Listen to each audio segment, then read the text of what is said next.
사도행전 10장 24절에서 38절의 말씀입니다. 한 절씩 교독하도록 하겠습니다. 이튿날 가이사랴에 들어가니 고넬료가 그의 친척과 가까운 친구들을 모아 기다리더니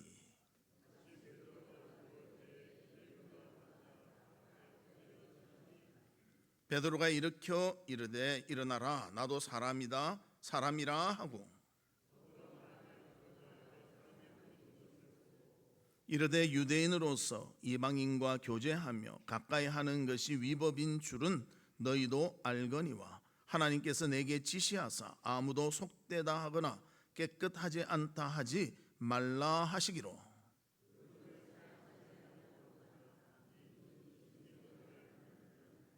고넬료가 이르되 내가 나흘 전 이맘때까지 내 집에서 제9시 기도를 하는데 갑자기 한 사람이 빛난 옷을 입고 내 앞에 서서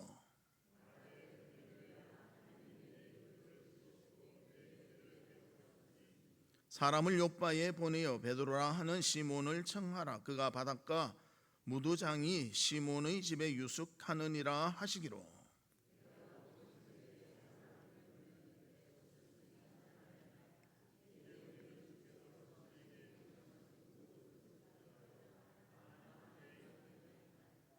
베드로가 입을 열어 말하되 내가 참으로 하나님은 사람의 외모를 보지 아니하시고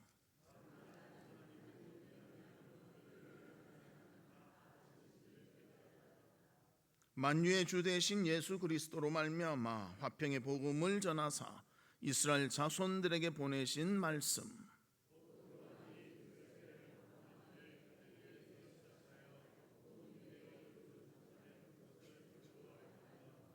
같이 보겠습니다. 하나님이 나사렛 예수에게 성령과 능력을 기름 붓듯 하셨음에 그가 두루 다니시며 선한 일을 행하시고 마귀에게 눌린 모든 사람을 고치셨으니 이는 하나님이 함께 하셨음이라.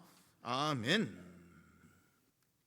성도 여러분, 한 주간 어떻게 지내셨습니까? 항상 하나님은 우리 곁에 계시며 우리의 모든 것을 아시며 가장 좋고 선한 길로 이끄시는 줄 믿습니다. 그 믿음 가운데 감사와 찬양을 드리며 살아가는 우리 성도들이 되시기를 주의 이름으로 축복합니다.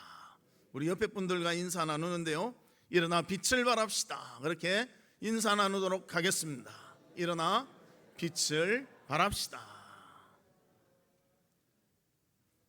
오늘 본문에서는 100명의 부하를 거느린 로마의 군대 지휘관 고넬료에 대한 이야기가 나오고 있습니다. 그는 경건하며 하나님을 잘 믿는 사람으로 구제와 기도에 힘썼던 그런 사람이었습니다. 특별히 그는 하나님의 은혜를 사모하였습니다. 그래서 그가 항상 그렇게 기도하며 사니까 환상 중에 하나님의 사자가 나타나 베드로를 부르라고 그렇게 지시합니다. 그리고 베드로를 만나며 베드로를 통하여 말씀을 듣고 큰 은혜를 체험하는 귀한 그런 시간이 있음을 보여주고 있습니다. 우리 사랑하는 성도들도 하나님의 은혜를 사모하고 그 은혜의 충만함을 맛보는 귀하고 복된 삶이 있기를 주님의 이름으로 축복합니다. 그러면 첫 번째로 은혜를 사모한 고넬료는 어떤 모습이 있었는가? 기대하며 모였다는 것입니다. 본문 24절에 보면 이튿날 가이사랴에 들어가니 고넬료가 그의 친척과 가까운 친구들을 모아 기다리더니. 무엇을 기다렸는가? 베드로가 오기를 기다렸다는 것입니다. 기다림에 있어서 모여 있었다는 것입니다. 하나님의 사람 베드로가 올 것을 알고 그들은 고넬료의 집에 모였습니다. 은혜 받으려면 이런 준비가 필요하다는 것입니다. 우리가 물을 먹으려면 컵이 있어서 컵에 따라서 먹든지 준비가 되어야 물을 먹을 수 있습니다. 은혜도 마음의 준비가 되어야 됩니다. 그래야 모이고 그래야 받을 준비가 갖춰지게 되는 것입니다. 그래서 고넬료는 그만 아니라 그의 온 친척들 가족들까지도 불러 모으고 친구들까지도 모아 베드로의 말씀을 통하여 큰 은혜 받기를 원했다는 것입니다. 우리도 이렇게 주일날 모여서 예배를 드립니다. 왜 예배를 드립니까?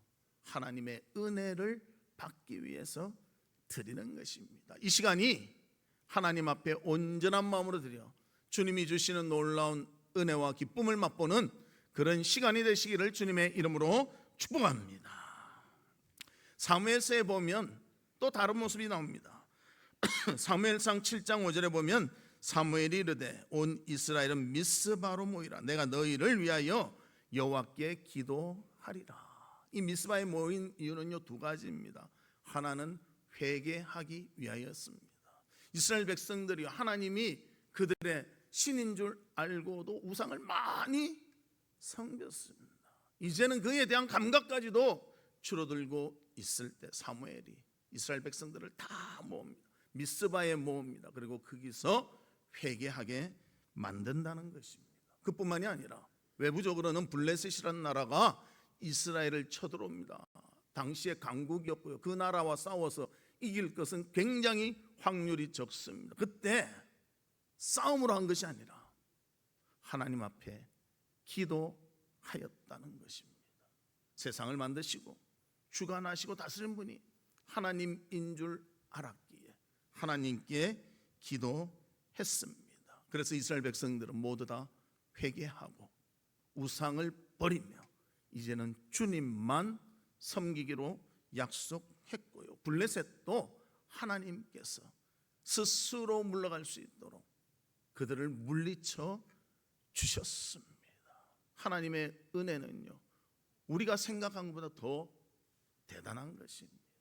요즘도 우리도 보면 지구상에 싸움이 많이 나지 않습니까? 그들은 무엇으로 해결하려고 합니까?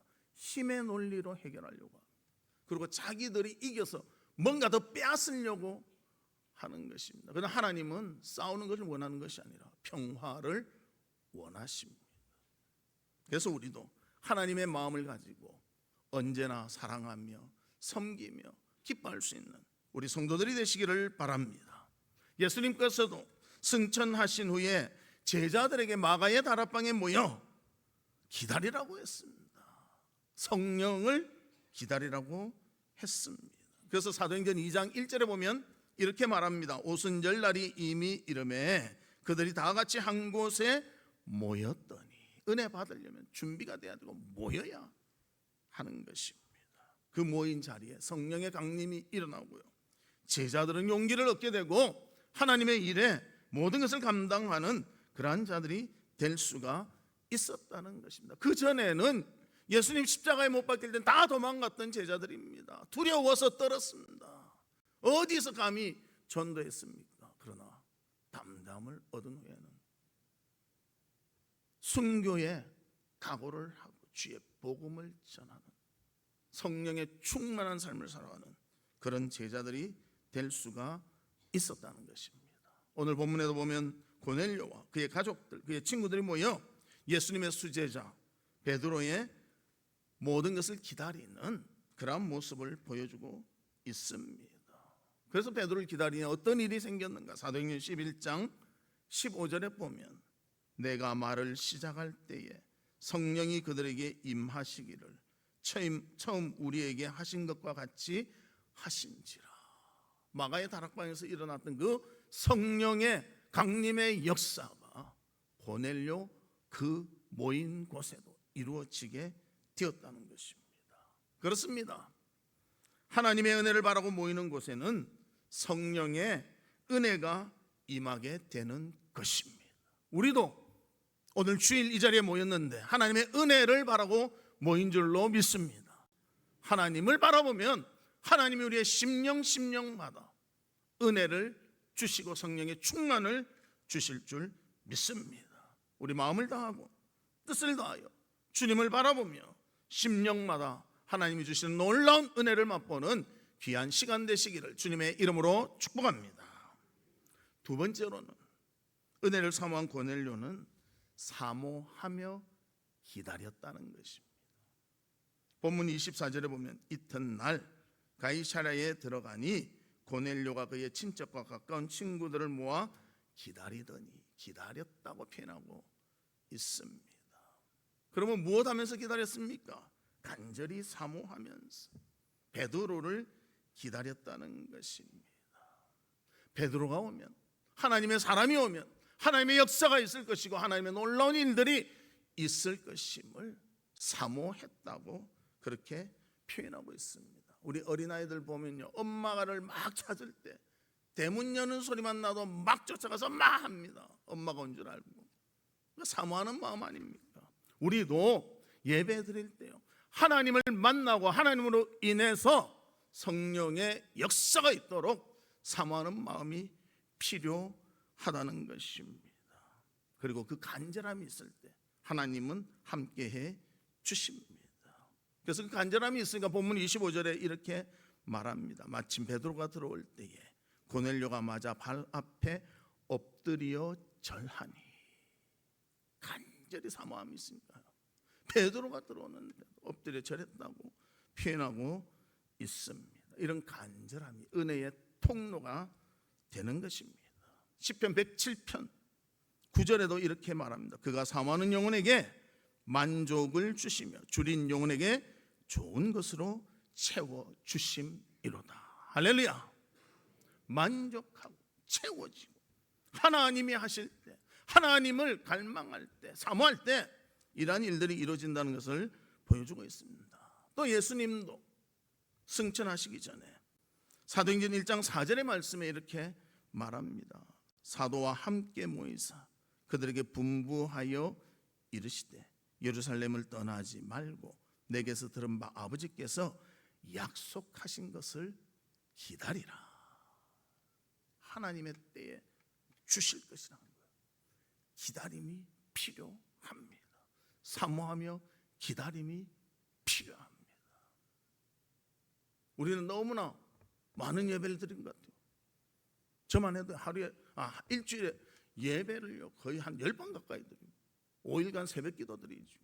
또 수요 예배 드리죠. 또 주일 낮 예배 드리고 오후 예배 드리죠. 그러다 신방 가서 또 예배 드리죠. 예배를 엄청 드립니다. 그러나 예배 드릴 때마다 사모하는 마음으로 해야 합니다. 그럴 때 성령이 역사하고 우리의 마음에 은혜를 베풀어 주시는 것입니다. 그래서 기다리라. 그리고 어디서 기다렸습니까? 마가의 다락방에서 기다렸습니다. 그래서 사도행전 2장 2절과 3절에 보면 호련히 하늘로부터 깊은 파고 강한 바람 같은 소리가 있어 그들이 앉은 온 집에 가득하며 마치 불의 혀처럼 갈라지는 것들이 그들에게 보여 각 사람 위에 하나씩 임하여 있더니. 그렇게 말합니다. 성령이 임하는데 많이 있다고 그냥 단체로 한번 뻥 하는 게 아니라 각자 마음에 하나님의 성령이 임하여 은혜 받고 주님을 사모하며 갈망할 수 있도록 하나님이 함께 하셨음을 우리에게 알려주고 있습니다. 이런 사모하는 마음, 갈망한 마음이 은혜의 통로가 되는 것입니다. 한 임금이 있었는데요, 그때 성균관 유생들을 이렇게 모았습니다. 성균관 유생들이라면 급제한 사람들, 장원 급제한 사람도 있고 하여튼 등용된 사람들 아닙니까? 그래서 그들을 모아놓고는 너희들 머리빗이 있으면 내놓아라 그렇게 했습니다. 그 머리빗은요 급제했다고 하나씩 왕이 선물로 주는 빗이라는 것입니다. 근데 그 빗을 보니까 전부 다 시커먼 거예요. 머리는 빗었는데 한 번도 이래 딱질 안 해요. 시커먼 거예요. 그런데 한 사람의 빗만 반짝반짝 깨끗하게 닦여져 있었습니다. 그래서 왕이 임금이 너 오늘 특채다. 내가 좋은 자리를 주겠다. 그렇게 했습니다. 옆에 불만이 터지는 건 무슨 빗 깨끗하면 뭐 실력 있습니까? 막 하고 따지는 거예요. 그때 임금님이 이렇게 말했습니다. 비록 작은 머리빗 하나라도 나라에서 내린 것을 소중히 여기는 사람에게 더 큰 일을 나는 맡기겠다. 그렇게 말했다는 것입니다. 같은 예배를 드리지만 간절히 소망하며 갈망하는 자, 원하는 자에게 하나님이 은혜를 베풀어 주시는 것입니다. 우리가 예배 드리는 이 시간이 너무너무 귀중하고 소중합니다. 저는 신방을 많이 가잖아요. 신방을 가보며 병원에 있으면서 목사님 언제 내 좀 나와서 교회 가서 예배드릴지 정말 원합니다. 그래요. 내가 걸어서 마음대로 올 때는요 몰라요. 그런데 내 마음대로 못 오게 되면요 얼마나 이 자리에 나와서 예배드리는 것이 귀한지 모릅니다. 지난주도 신방을 갔는데 치매가 걸리신 분을 만났습니다. 제가 갔는데도 이래요. 전에도 가서 제가 경험했기 때문에 뭐 그래 부담은 갖지 않고 놀라지도 않았지만 그래도 좀 알아보는 건 아닐까 했는데 그때는 갔을 때요 우리 교회 이름은 기억하시더라고요. 근데 지금 우리 교회 이름도 기억을 못해. 그래서 은혜 많이 받고 건강하게 지내십시오 하고 나왔습니다. 다 잊어버리는, 내가 원하지 않는데도 잊어버릴 수도 있어요. 얼마나 열심히 교회 다니시고 성경 많이 읽으시고 그런 분이신데요 다 잊어버렸어요. 제가 가도 전혀 몰라요. 그래서 우리가 은혜 받을 때가 있구나. 지금 항상 오니까 언제나 되겠지 하지만요 그렇지 못할 때도 있다는 것을 알고 이 시간이 소중하며 하나님의 은혜를 갈망하는 우리 성도들 되시기를 바랍니다. 귀히 여기며 갈망하고 사모하는 자에게 하나님은 성령의 은혜를 내려주시는 것입니다. 세 번째로는 말씀을 들었을 때 그 듣는 시간에 하나님이 은혜를 주셨다는 것입니다. 본문 44절에 보면 베드로가 이 말을 할 때에 성령이 말씀 듣는 모든 사람에게 내려오시니 그렇게 말합니다. 고넬료가 은혜 받게 된 것은요 베드로에 대한 소망하는 마음, 갈망하는 마음이 있었습니다. 모였습니다. 기다렸습니다. 그리고 말씀을 들을 때에 성령이 임했다고 우리에게 알려줍니다. 그래서 그 성령 받고 은혜 받고 구원받는 것을 보고 베드로도 그들을 위해서 또 세례를 베풀고 있습니다. 본문 47절 48절에 보면 이에 베드로가 이르되 이 사람들이 우리와 같이 성령을 받았으니 누가 능히 물로 세례 베품을 금하리요 하고 명하여 예수 그리스도의 이름으로 세례를 베풀라 하니라. 말씀을 들으니 성령이 임하고 구원을 얻게 되고 성령의 은혜에 충만함을 받게 되었습니다. 우리도 교회에서 모여서 왜 예배드립니까? 하나님의 은혜를 받기 위해서, 성령의 은혜를 받기 위해서 이 자리에서 예배드리고 있는 것입니다. 음식도 보면요 건강한 사람이 먹을 땐 다 맛있어요. 그런데 건강을 잃으면요 입맛도 잃더라고. 뭘 먹는지 모르겠다, 왜 이래 딱딱한지 모르겠다 그러시는 거예요. 영적 건강도 마찬가지입니다. 하나님의 말씀을 들을 때 그 말씀이 나의 말씀을 들고 달콤할 때, 송이꿀처럼 달 때 우리의 영적 건강이 건강하다는 것입니다. 그런데 말씀을 들어도 무슨 말인지 모르고 그냥 넘어가 버린다. 건강하지 못하다는 증거가 되는 것입니다. 그래서 사도 베드로가 베드로전서 2장 2절에 이렇게 말했습니다. 우리 같이 한번 읽어볼까요? 시작.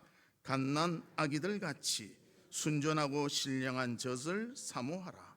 이는 그로 말미암아 너희로 구원에 이르도록 자라게 하려 함이라. 신령한 젖, 하나님의 말씀을 사모하라. 그렇게 말하고 있습니다.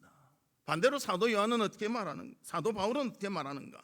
디모데후서 4장 3절 4절에 보면 때가 이르리니 사람이 바른 교훈을 받지 아니하며 기가 가려워서 자기의 사욕을 따를 스승을 많이 두고 또 그 길을 진리에서 돌이켜 허탄한 이야기를 따르리라. 하나님의 진리의 말씀 듣고 바른 것을 듣고 따라야 되는데요 엉뚱한 거 듣고 대단하구나, 세상이 어떻게 됐는데, AI가 대단한데, 로봇가 어쩌는데, 그런 이야기하고 있습니다. 우리에게 은혜 주신 분은 하나님이십니다. AI가 아닙니다. AI가 편하긴 편하잖아요. 뭘 툭 하면 우리는 10시간 찾아야 겨우 찾는 것을 10분 안에 팍 찾아주고 1분에 찾아주고 그러지 않습니다. 그러나 그것이 문제 해결이 아니라는 것입니다. 진정한 영적 문제의 해결은 하나님을 통해서 얻을 수 있는 것입니다. 그래서 우리는 말씀에 대한 열린 마음이 있기를 바랍니다. 우리의 마음이 열려 있을 때 하나님의 말씀 받아들이는, 그러나 상처받고 고통당하고 교만해지고 아집으로 가득 차면요, 마음이 열리지가 않습니다. 아무리 말씀을 들어도 내 마음속에 들어오지 않는다는 것입니다. 마음을 활짝 열고 말씀을 들음으로 은혜 받는 우리 성도들 되시기를 주님의 이름으로 축복합니다. 우리 몸에는 균형을 잡아주는 세 가지가 있다고 합니다. 우리가 손이나 이런 다리 이런 것이 느끼게 하는 신경이 있다고 합니다. 신경. 두 번째는 눈입니다. 눈이 있을 때 우리가 위치와 거리 감각을 알게 되는 것입니다. 세 번째는 달팽이관인데요, 육안으로 볼 수 없지만 우리의 평형 감각을 잡아주는 것이 달팽이관입니다. 이 달팽이관이 잘못되면 어지럽고 일어서지를 못하는 거예요. 그래서 의학자들이 이렇게 말했다고 합니다. 육신에 의한 이 세 가지 감각이 우리를 지켜보아 준다면 이런 균형 감각들을 꼭 가지고 있어야 된다. 그래서 영적 균형 감각을 위해서 무엇이 필요한가? 하나님의 뜻이라는 신경 감각이 필요하고요, 말씀이라는, 성경이라는 눈이 필요하고요, 기도라는 달팽이관이 필요하다는 것입니다. 그래서 하나님의 뜻, 성경 말씀, 기도, 이것이 있을 때 우리가 영적으로 균형 감각을 잡으며 하나님 앞에 바로 설 수가 있는 것입니다. 우리 성도들에게도 이런 균형 감각 잡힌 귀한 신앙의 삶이 있기를 주님의 이름으로 축복합니다. 네 번째로는요, 겸손하게 받아들이라는 거예요. 자꾸 따지지 말고 받아들이십시오. 본문 25절을 보면 마침 베드로가 들어올 때에 고넬료가 맞아 발 앞에 엎드려 절하니, 그렇게 표현하고 있습니다. 고넬료는 베드로를 보았을 때 쫓아가서 발 앞에 엎드렸다는 거예요. 한번 신분을 한번 비교해 봅시다. 고넬료는 어떤 사람입니까? 로마 군대에 100명의 부하를 둔 백부장, 군대 장교입니다. 그리고 로마가 이스라엘을 점령한 점령군이었습니다. 베드로는 어떤 사람입니까? 이스라엘 사람, 점령당한 사람, 특별히 능력 있는 사람도 아니에요. 옛날에는 저 갈릴리 그 호수에서 고기 잡던 어부였어요. 이름 없는 어부였어요. 그런데 누가 누구에게 절하고 있는가? 고넬료가 베드로에게 절하고 있습니다. 무엇 때문에 그렇습니까? 영적 자기의 상태를 알기 때문입니다.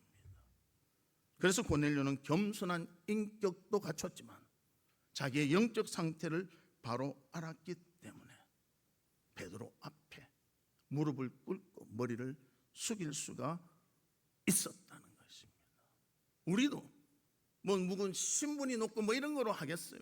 하나님의 말씀 앞에서는 겸손하여져서 머리를 숙여야 한다는 것입니다.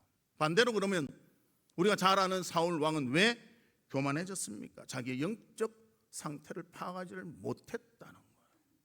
그래서 제사장만 드릴 수 있는 제사를요, 왕이라고 자기가 드리는 거예요. 그뿐만입니까? 하나님이 아말렉은 진멸하라 하셨는데도 주님의 말씀을 듣고도 팽개쳐버리고 자기 마음대로 살릴 거 살리고 죽일 거 죽여버리고 말았다는 것입니다.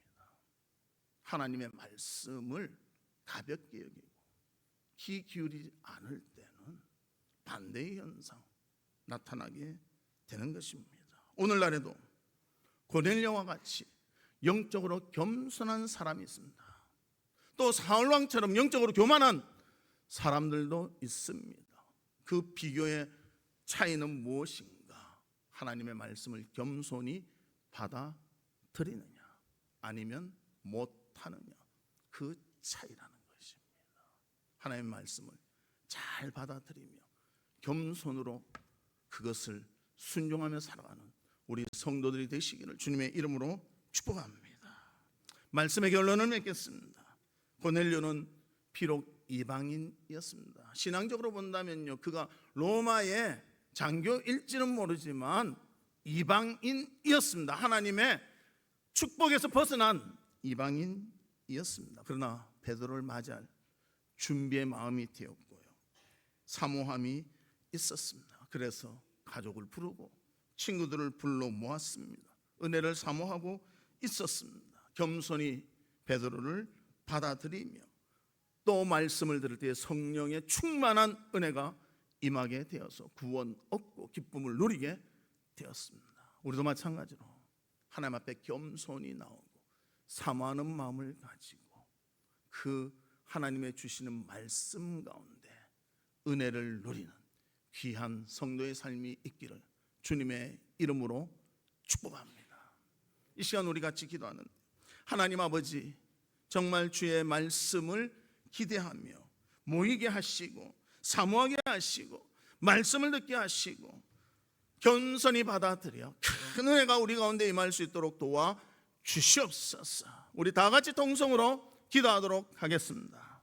하나님 아버지, 고넬료는 비록 이방인이었지만 하나님의 말씀을 사모하여 모이기를 힘쓰며 베드로의 말씀의 귀를 기울였고 겸손히 받아들였습니다.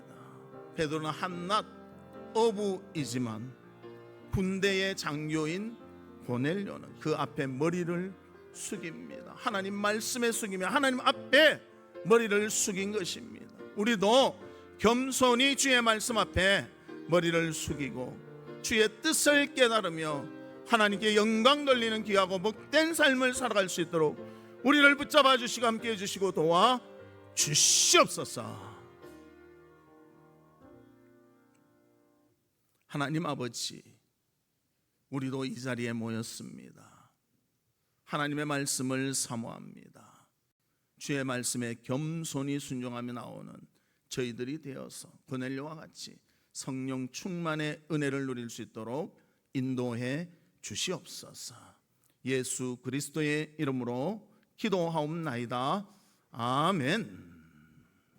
지금은 우리 주 예수 그리스도의 은혜와 하나님의 무한하신 사랑과 성령님의 감화 감동 위로 교통하심이 하나님의 말씀을 사모하며 그 말씀을 겸손히 받아 은혜 가운데 살기를 소망하는 우리 사랑하는 성도들 외와 성도들의 가정과 나가는 직장과 행하는 사업과 바라고 소원하는 모든 일들 위에 지금으로부터 영원토록 함께 있을지어다. 아멘.